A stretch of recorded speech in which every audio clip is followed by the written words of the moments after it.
तो जैसे कि लास्ट एपिसोड के अंदर हमने देखा था किन जियाओ जो होता है वो अपने पास से पिलो की एक बोतल जो होती है वो निकाल कर जो नूगुई होता है उसे दे देता है। जो देकर नूगुई जो होता है वो बोलता है कि डिवाइन वेपन वैली मैं आपसे वादा करता हूँ कि मैं डिवाइन वेपन वैली के अंदर ज़रूर जाऊँगा। जो सुनने के बाद में जो किन जियाओ होता है वो उससे बोलता है कि मुझे तुमसे बहुत उम्मीदें हैं तो खुद को ट्रेन करो और मुझे डिसअपॉइंट मत करना। और अब उसके इतना बोलते के साथ ही हमारा व्यू जो होता है वो ली युआन के ऊपर आ जाता है, जो कि अपने मन में सोचता है कि मैं बैट लगाकर कह सकता हूँ कि जो किन जियाओ है वो इटर्नल एनर्जी पर ब्रेक थ्रू कर चुका है। लेकिन अगर उसने इटर्नल एनर्जी पर ब्रेक थ्रू कर चुका है तो वही अगला गार्ड ऑफ हेड बनेगा। और यही चीज़ मुझे थोड़ी सी परेशान कर रही है कि क्या सच में जो फैटी है वो इस चीज़ को हैंडल कर भी पाएगा। नहीं, मैं ऐसा होने बिल्कुल भी नहीं दे सकता हूँ, क्योंकि जो फैटी है वो हमेशा ही मुझे बहुत ही अच्छे से ट्रीट जो है वो करते हुए आया है, तो मैं उसे इस तरह से तो हारने बिल्कुल भी नहीं दूंगा। इसीलिए आज मैं मार्केट जा रहा हूँ, क्या पता मेरा नसीब अच्छा रहे और वहाँ से मुझे कोई काम की चीज़ मिल जाए। और अब इतना सोचकर ली युआन जो होता है वो मार्केट के अंदर आ जाता है, जहाँ पर कि वेपनों को देखकर वो खुश होते हुए अपने मन में सोचता है कि जैसा कि एनुअल फाइल वो ग्रैंड मार्केट से उम्मीद की जा सकती थी। जरा यहाँ पर देखो तो कितने यहाँ पर बेस्ट क्वालिटी के वेपन जो है वो मौजूद है, लेकिन दुख की बात है कि इनमें से यहाँ पर कोई भी मेरा नहीं है।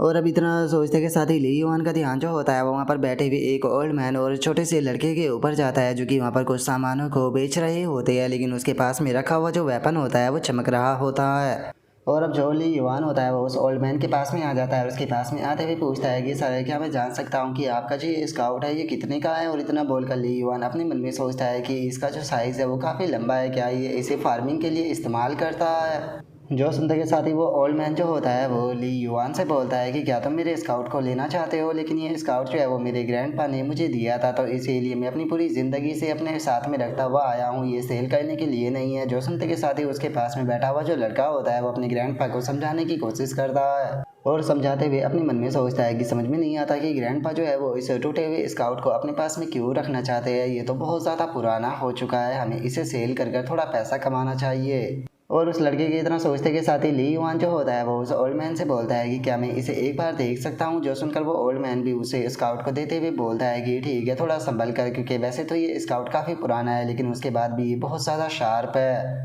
जो सुनकर ली युआन जो होता है वो अपने मन में सोचता है कि मुझे पक्का यकीन है कि इस स्काउट के अंदर कुछ ना कुछ तो खास है। जो सुनते के साथ ही अब जो ली युआन होता है वो भी उस वेपन को देखने लगता है और उस वेपन के बारे में बताया जाता है कि ये एक high grade black gold iron से बना हुआ वेपन है, जो कि यहाँ पर अपने मास्टर के लिए बहुत ही ज़्यादा वफादार होता है, लेकिन अपने दुश्मन के ऊपर बहुत ही खतरनाक घाव को छोड़ता है। जो सुनते के साथ ही जो ली युआन होता है वो भी बहुत ज़्यादा खुश हो जाता है और खुश होते हुए अपने मन में बोलता है कि क्या बात है, ये तो उस बूट से भी ज़्यादा बेहतर है जो कि मुझे पहले मिला था, और इसी के साथ में इसके अंदर ग्रेट और अकॉम्प्लिशमेंट लेवल की स्काउट टेक्निक भी मौजूद है। और अब इतना सोचते के साथ ही ली युआन जो होता है वो खुश होते हुए जो ओल्ड मैन होता है उससे बोलता है कि सर आपका जो ये स्काउट है ये मुझे बहुत ही ज़्यादा पसंद आया है, मैं इसे 3 टेल का ख़रीदने के लिए तैयार हूँ। जो सुनते के साथ ही वो ओल्ड मैन भी हैरान रह जाता है और बोलता है कि क्या 3 टेल। जो सुनते के साथ ही ली युआन जो होता है वो उसे खुश होते हुए बोलता है कि हाँ, इसका जो मॉडल है वो मुझे काफ़ी ज़्यादा पसंद जो है वो आ गया है। और अब ली युआन के इतना बोलते के साथ ही हम थोड़ी देर बाद का सीन देखते हैं, जहाँ पर कि ली युआन जो होता है वो उस स्काउट को लेकर एक गली के अंदर आ जाता है, जिसके बाद में हम देखते हैं कि ली युआन जो होता है वो अपने स्पेशल स्पेस के अंदर आ जाता है, जहाँ पर कि उसने अपने पहले वेपनों को रखा था, और वहाँ पर आकर ली युआन जो होता है वो उस स्काउट को भी रख देता है।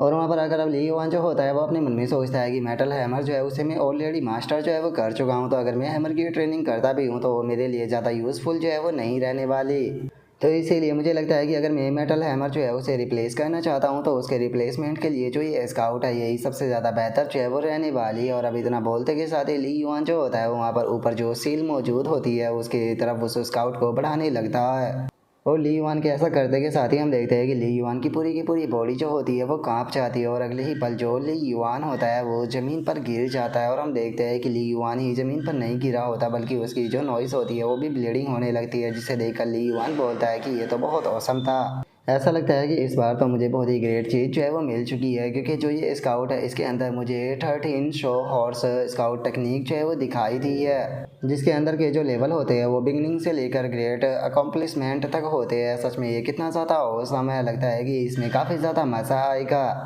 और मैं पहले ही जो मेटल हैमर टेक्निक है उसे पूरी तरह से मास्टर जो है वो कर चुका हूँ, तो अब जो ये स्काउट की ग्रेट अकॉम्प्लिशमेंट लेवल की टेक्निक है अगर मैं इसे भी मास्टर कर लेता हूँ तो मुझे लगता है कि मैं यहाँ पर जो किन जियाओ है शायद उसे हरा सकता हूँ। और उसके इतना बोलते के साथ ही हम कुछ देर बाद का सीन देखते हैं जहाँ पर कि ली युवान जो होता है वो अपने बड़े भाई के ऊपर चिल्लाते हुए उससे बोलता है कि मैं इतनी मेहनत कर रहा हूँ ताकि आपके ऊपर जितना भी लोन है मैं उस सबको पे कर सकूँ, लेकिन आप तो बड़ा लोन ले रहे हो बड़े भाई। मुझे समझ में नहीं आ रहा कि आप इतना लोन क्यों ले रहे हो। अगर आप ऐसे ही लोन लेते रहे तो वे लोग आपको ग्रीन वाटर के अंदर फेंक कर टटलों को खिला देंगे। जो सुनते के साथ ही जो लिन युवान का ब्रदर होता है वो उससे बोलता है कि मुझे ये सच बताओ तो मुझे भी ये चीज़ समझ में नहीं आ रही कि जो क्या भाव है आखिर वो मुझे परेशान क्यों कर रहा है कि मैं अभी के अभी उसे लोन वापस लौटाऊँ। और अब ली युवान के ब्रदर के इतना बोलते के साथ ही हमारा व्यू थोड़ी देर बाद पर आ जाता है जहाँ पर कि ली युवान जो होता है वो एक रोड जो होती है उसे उठा लेता है और बोलता है कि ये देखने में काफ़ी सॉलिड लग रही है। और इतना बोलते के साथ ही ली युवान उस रोड को घुमाते हुए जाने लगता है और जाते हुए अपने मन में सोचता है कि क्या भाव चलो ठीक है, अगर वे ठग जो है वो यहाँ पर कुछ भी उल्टा सीधा प्लान बनाने की कोशिश कर रहे होगे तो मैं यहाँ पर उन्हें सबक जरूर सिखाऊंगा। वैसे भी मैं अपनी जो वेपन मास्टरी है उसे फील कर देखना चाहता हूँ।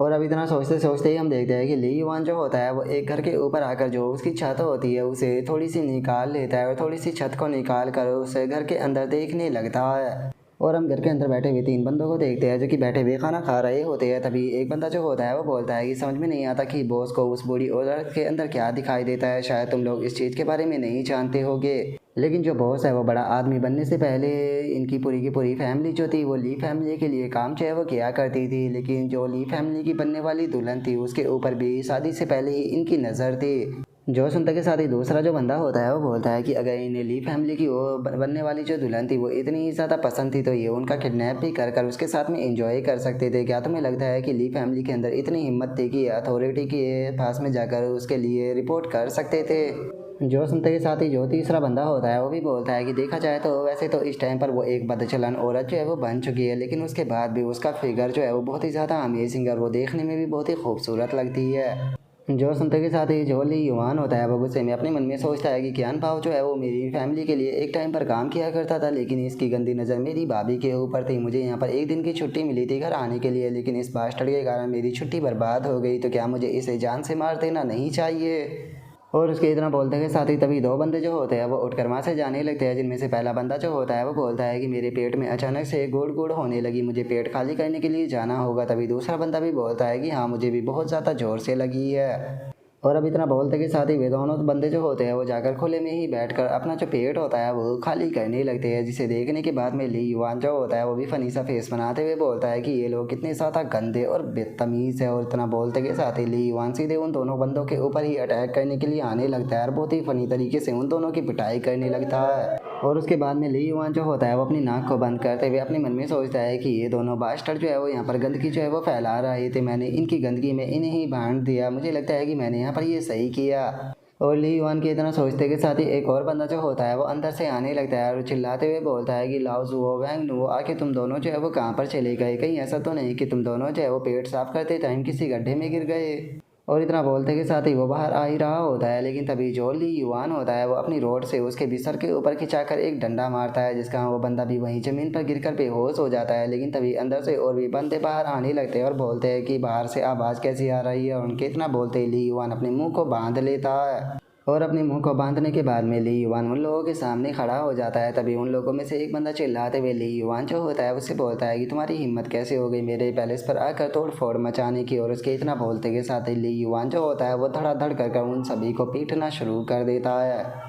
और अब हम देखते हैं कि वे सभी लोग जो होते हैं वो ज़मीन पर गिर जाते हैं, जिसे देखकर ली युवान अपने मन में सोचता है कि मैं तो अपने हैमर का भी इस्तेमाल नहीं कर रहा, मैं तो बस इस लकड़ी के डंडे का इस्तेमाल कर रहा हूँ, लेकिन ये लोग इसे भी नहीं संभाल पाए और ये खुद को स्लेव ठग कहते हैं। और ली युवान की तरह सोचते के साथ ही उनमें से एक मोटा सा बंदा जो होता है वो गुस्से में चिल्लाते हुए जो ली युवान होता है उससे बोलता है कि तुम आखिर हो कौन और तुम्हारी हिम्मत कैसे होगी मेरे ऊपर स्नीकी अटैक करने की। और उसके इतना बोलते ही ली युवान धड़ाकर एक और डंडा जो होता है वो सीधे उसके सर पर मारता है। और उसके बाद में अब जो ली युवान होता है वो उस फैटी के मुंह के ऊपर बैठ जाता है और उसके मुंह के ऊपर पंच बरसाते हुए अपने मन में सोचता है कि इस बास्टर्ड के कारण मेरा पूरा दिन जो है वो बर्बाद हो गया, इसका चेहरा देखकर तो मुझे और ज़्यादा गुस्सा आ रहा है, मैं इस बास्टर्ड को चांद से मार दूंगा। और इतना सोचते के साथ ही अब ली युवान जो होता है वो सीधे उस मोटे से आदमी को खिंचाकर एक लात मारता है। और हम देखते हैं कि ली युवान की लात के कारण वो बंदा जो होता है वो बेहोश हो जाता है और उसके मुंह की जो हालत होती है वो ली युवान के पंच के कारण काफ़ी ज़्यादा बुरी जो है वो हो चुकी होती है। और अपनी लात की पावर को देखकर खुद ली युवान जो होता है वो भी काफ़ी ज़्यादा खुश हो जाता है और खुश होकर मन में सोचता है कि देखा जाए तो मेरे पैरों की जो स्ट्रेंथ है वो भी बहुत ज़्यादा बुरी नहीं है।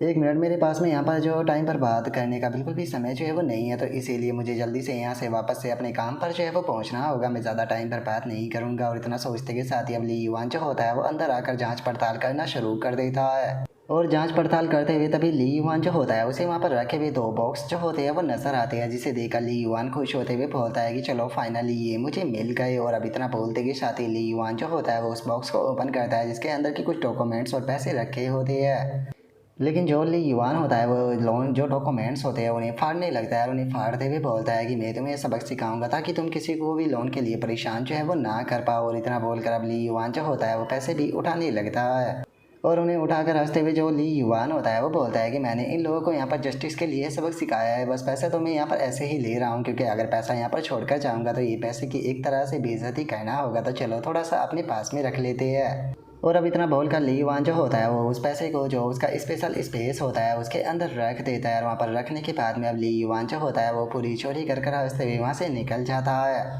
और जाते हुए ली युआन अपने मन में सोचता है कि मैंने इन लोगों के सामने एक भी शब्द जो है वो नहीं बोला, मैंने अपने चेहरे को भी अच्छे से कवर जो है वो कर रखा था, तो इसीलिए मुझे नहीं लगता कि मैंने यहाँ पर पीछे कोई भी सबूत जो है वो छोड़ा है। तो इसीलिए लगता नहीं कि कोई भी इस चीज़ का पता जो है वो लगा पाएगा कि यहाँ पर किसने इन लोगों को यहाँ पर पीटा था। वैसे भी ये लोग जो है वो काफ़ी सारे लोगों को परेशान करते रहते हैं, तो मुझे नहीं लगता कि मेरे ऊपर शक आएगा। और अब इतना सोच कर ली युआन जो होता है वो गुस्से में उन लोगों की तरफ देखने लगता है और उन लोगों की तरफ देखते हुए अपने मन में सोचता है कि तुम लोगों के लिए ये बस एक छोटी सी पनिशमेंट थी, लेकिन अगर तुम लोगों ने दोबारा से कभी कुछ ऐसा किया तो अगली बार मैं तुम्हें छोटी पनिशमेंट जो है वो नहीं दूंगा। तो दुआ कहना कि हम लोगों का सामना जो है वो दोबारा कभी ना हो। लेकिन मुझे नहीं लगता कि यह शायद हमारा कभी दोबारा सामना होगा भी, क्योंकि वैसे भी इन लोगों का सारा पैसा जो है मैं चुरा चुका हूँ। लोन के जो डॉक्यूमेंट्स थे उन्हें भी मैं फाड़ चुका हूँ, तो इसीलिए इन लोगों को अच्छे से स्टेबल होने में ही काफ़ी लंबा टाइम लग जाएगा। और उसके इतना बोलते ही हम कुछ देर बाद का सीन देखते हैं, जहाँ पर कि ली युआन अपनी ट्रेनिंग करते हुए बताता है कि मार्शल आर्ट को सीखना आसान होता है, लेकिन उसे मास्टर करना बहुत ज़्यादा हार्ड होता है, क्योंकि उसके अंदर हमें क्यूआई और ब्लड दोनों की ज़रूरत होती है।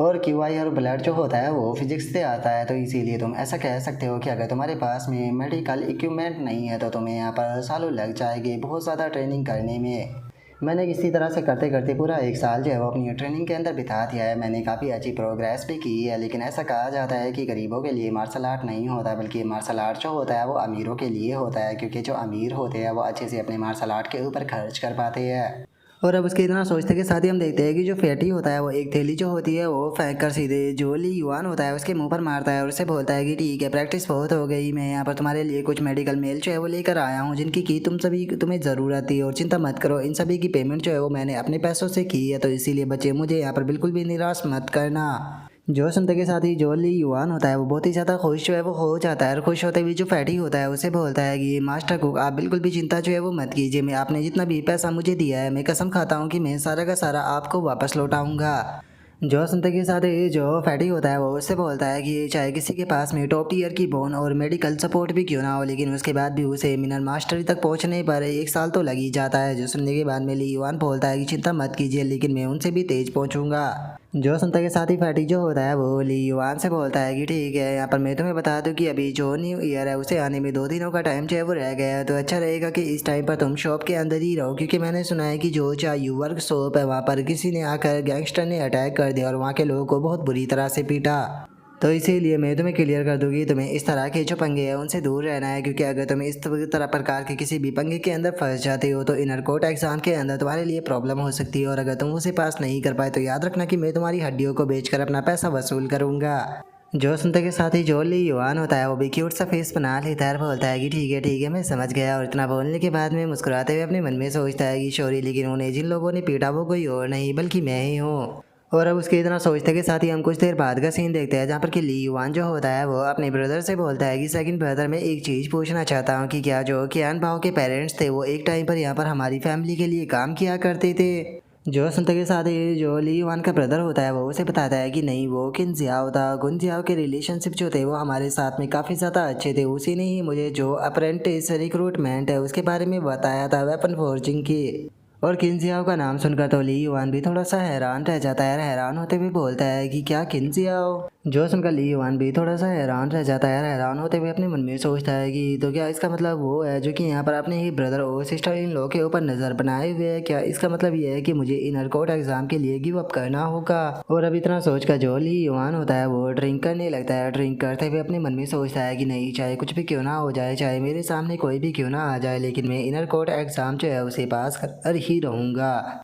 और अब उसके इतना बोलते के साथ ही हमारा व्यू जो होता है वो ली युआन के स्पेशल स्पेस के अंदर आ जाता है, जहाँ पर कि ली युआन जो होता है वो बोलता है कि 58 ट्रांसफॉर्मेशन जो है वो रह गई है और मैंने ऑलरेडी एक किलिंग टीयर का मूव जो है उसे भी मास्टर कर लिया है, जिसे कि hammer of the combat and selector कहा जाता है। तो इसीलिए अब चूँकि मेरे पास में पैसा भी आ चुका है तो मुझे इस चीज़ के ऊपर फोकस करना होगा कि मैं किस तरह से आयरन और जो गोल्ड है उसे यहाँ पर रिफाइन कर कर जो मेरी वेपन मास्टरी है उसे अपग्रेड कर सकता हूँ। क्योंकि अगर मैं अपनी जो वेपन मास्टरी है उसे अपग्रेड कर लेता हूँ तो ऐसा भी हो सकता है कि शायद मैं यहाँ पर सेम टाइम पर दो वेपन जो है उनका इस्तेमाल कर पाऊँ, जिसके बाद में तो जो किन्जियाओ है उसे हराना मेरे लिए कोई भी बड़ी बात नहीं रहेगी। और इसके इतना बोलते के साथ ही हमारा व्यू जो होता है वो उसी शॉप के ऊपर आ जाता है, जहाँ पर कि ली युआन ने आकर उन लोगों को पीटे थे। और जो नो गोई होता है वो ली किन्जियाओ के पास में आते हुए उसे बताता है कि ब्रदर इन लो ऑफिसर क्यों ने बताया है कि वो इस बारे में इन्वेस्टिगेशन कर रहे हैं कि किसने ये किया है। और इससे अलग एक और न्यूज़ मिली है कि जो लियांग है वो अभी भी जो मार्शल आर्ट हॉल है उससे बाहर गया हुआ है खुद को रिकवर करने के लिए, और किसी ने भी उसे नहीं देखा। जो सुनकर किन्जियाओ बोलता है कि इसका मतलब अगर वो अभी भी इंजर्ड है तो उसने शायद ये चीज़ नहीं की होगी। इस टाइम पर वो पूरी तरह से इंजर्ड है और जो भी हो लेक है वो भी पूरी तरह से जम चुका है। तो आखिर उसके जैसा एक इंजर्ड पर्सन जो है वो सडनली डिसअपेयर कहाँ पर हो सकता है? क्या वो तो पर शिप फिशिंग करने के लिए गया है या फिर कुछ बाय करने के लिए गया है? लेकिन छोड़ो, अभी के टाइम पर ये चीज़ जो है वो ज़्यादा ज़रूरी नहीं है। नोगोई, मैं तुम्हें एक चीज़ बता दूं कि जो इनर कोड का सिलेक्शन है वो 2 महीनों के बाद में होने वाला है, तो इसीलिए मैं उम्मीद करता हूँ कि तुम मुझे डिसअपॉइंट नहीं करोगे। जो सुनकर नोगोई थोड़ा सा घबराते हुए बोलता है कि ब्रदर इन लो, चिंता मत कीजिए, मैं आपको बिल्कुल भी डिसअपॉइंट जो है वो नहीं करूँगा। और अब उसके इतना बोलते के साथ ही हमारा व्यू जो होता है वो कुछ दिनों के बाद में आ जाता है, जहाँ पर कि ली युआन फैटी के साथ में जा रहा होता है। तभी उसका ध्यान एक बंदे के ऊपर जाता है, जिसे देखकर ली युआन बोलता है कि ये तो थर्ड शॉपकीपर का थर्ड बेटा वैंग गोंग है, क्या ये भी यहाँ पर एग्जाम देने के लिए आया है? जो सुनते के साथ ही फैटी जो होता है वो ली युआन को बताता है कि वैंग गोंग, चैंग जियाओ और जो लीडर की यंगेस्ट डॉटर साओ है, इन सभी को लास्ट मिनट पे यहाँ पर इनर सिटी फैमिली के द्वारा ऐड जो है वो किया गया है। लेकिन चिंता मत करो, ये लोग जो है वो तुम्हारे क्वार्टर में से यहाँ पर सिलेक्ट नहीं किए जाएंगे। जो सुनते के साथ ही जो ली युआन होता है वो बोलता है कि तो क्या इसका मतलब इन लोगों का स्पेशल एडमिशन कार्ड होने वाला है? जो सुनते के साथ ही फैटी उसे बताता है कि तुम्हें जिस चीज़ की चिंता करनी चाहिए वो तीसरा टेस्ट है इनर कोड एग्ज़ाम का, क्योंकि उसके अंदर थोड़े चेंज किए गए हैं जिसे कि बोन असाइनमेंट कहा जाता है। अगर नॉर्मली जो टेस्ट होते हैं वो तीनों टेस्टों की बात की जाए तो यहाँ पर सबसे पहला आता है ट्रेनिंग हैमर टेक्निक, दूसरा आता है तुम्हारी स्ट्रेंथ और तीसरी आती है तुम्हारी इंटेंट बोन टेस्टिंग की क्वालिटी। और जिस तरह से तुम यहाँ पर ट्रेनिंग कर रहे हो तो मुझे नहीं लगता कि जो तुम्हारी बोन की क्वालिटी है उसके अंदर किसी भी प्रकार की प्रॉब्लम होने वाली है। जो सुनते के साथ ही जो ली युआन होता है वो अपने मन में सोचता है कि मुझे पक्का यकीन है कि इसके पीछे जो किन्जियाओ है उसी का ही हाथ होगा। वो यहाँ पर कुछ ना कुछ ऐसा करने की कोशिश कर रहा होगा जिससे कि वो नोगुई को आसानी से जो है वो इनर कोड के अंदर ऐड करा सके। और ली युआन के इतना सोचते के साथ ही जो फैटी होता है वो ली युआन से बोलता है कि मैं तुम्हें एक एडवाइस देना चाहूँगा कि बिल्कुल भी होल्ड बैक जो है वो करने की कोशिश मत करना, नहीं तो ये रिग्रेट जो है वो तुम्हें ज़िंदगी भर रहेगा। और बाकी तुम्हें यहाँ पर किसी चीज़ की चिंता करने की कोई ज़रूरत नहीं है, ना ही मेरे जो पैसे तुम्हारे ऊपर है उन्हें वापस करने की भी तुम्हें ज़रूरत है। जो सुनकर ली युआन जो होता है वो फैटी की तरफ देखने लगता है। फैटी की तरफ देखते हुए उसे बोलता है कि कुक मास्टर, आप बिल्कुल भी चिंता मत कीजिए, चाहे कुछ भी क्यों ना हो जाए, लेकिन मैं आपको निराश जो है वो नहीं करूँगा। और अभी इतना बोलते के साथ ही ली युआन जो होता है वो बाकी स्टूडेंटों के साथ में आकर खड़ा हो जाता है। और तभी हम देखते हैं कि सामने पहले से काफ़ी सारे बंदे जो होते हैं वो बाहर की तरफ आने लगते हैं, जिसके बाद में अब हमें इन तीनों बंदों के बारे में बताया जाता है जो कि कुर्सी पर बैठे हुए होते हैं। जहाँ पर कि जो पहला बंदा होता है वो फर्स्ट शॉपकीपर होता है जिसका नाम की टैंग टोंग होता है, और वहीं जो दूसरा बंदा होता है वो जो वेपन फोर्जिंग शॉप होती है उसका हेड शॉपकीपर होता है जिसका नाम की काउ यान होता है। और वहीं जो तीसरा बंदा होता है वो थर्ड शॉपकीपर होता है जिसका नाम की वैंग डिंग होता है। और अब जो काउ यान होता है वो किन्जियाओ से बोलता है कि ठीक है किन्जियाओ, यहाँ पर मौजूद सभी स्टूडेंट जो है उन्हें रूल को बता दो। जो सुनने के बाद में किन्जियाओ जो होता है वो भी ओके बोल देता है। जो सुनकर किंजियाओ जो होता है वो चिल्लाते हुए सभी लोगों से बोलता है कि हमारी जो ये लेगेसी है ये 237 सालों से चलती हुई आ रही है। यहाँ पर जो टैलेंटेड लोग होते हैं उन्हें इनर कोर्ट यार्ड के अंदर सेलेक्ट किया जाता है और यहाँ पर जिस टाइम पर तुम इनर कोर्ट यार्ड के अंदर आ जाते हो तो तुम्हें 1 टेल मंथली सैलरी जो है वो दी जाती है और डायरेक्ट जो सेकंड शॉपकीपर है उनके द्वारा तुम्हें मार्शल आर्ट भी सिखाया जाता है। और इससे अलग यहाँ पर जो पर्सन एक सेलेक्ट किया जाएगा उससे अलग यहाँ पर जितने भी लोगों ने पार्टिसिपेट किया है उन सभी को एक एक महीने की जो सैलरी है वो यहाँ पर रिवॉर्ड में मिलेगी। जो सुनते के साथ ही सभी के सभी लोग ओके बोल देते हैं। और अब जो किंजियाओ होता है वो चिल्लाते हुए बोलता है कि ठीक है, सबसे पहले तुम्हारा वाइट एप मेटल हैमर का यहाँ पर जो टेस्ट है वो होगा, तो इसीलिए सभी लोग जो है वो एक एक स्टेप जो है वो पीछे हट जाओ। और इतना बोलते के साथ ही जो किंजियाओ होता है उसका ध्यान जो होता है वो ली युआन के ऊपर जाता है। ली युआन को देखने के बाद में वो अपने मन में सोचता है कि ली युआन, मैंने तुम्हें सारी बात जो है वो पूरी तरह से क्लियर की थी, लेकिन उसके बाद भी तुम्हारी इतनी हिम्मत कि तुम यहाँ पर मेरे सामने खड़े हो। और अब किंजियाओ के इतना सोचते के साथ ही हमारा आज का एपिसोड जो होता है वो यहीं पर ही कंप्लीट हो जाता है। तो नेक्स्ट एपिसोड के अंदर देखिए कि आगे क्या होता है। अगर आप लोगों को वीडियो अच्छी लगी हो तो लाइक करना, चैनल को सब्सक्राइब करना। मैं मिलता हूँ नेक्स्ट एपिसोड के अंदर, तब तक के लिए बाय बाय गाइस।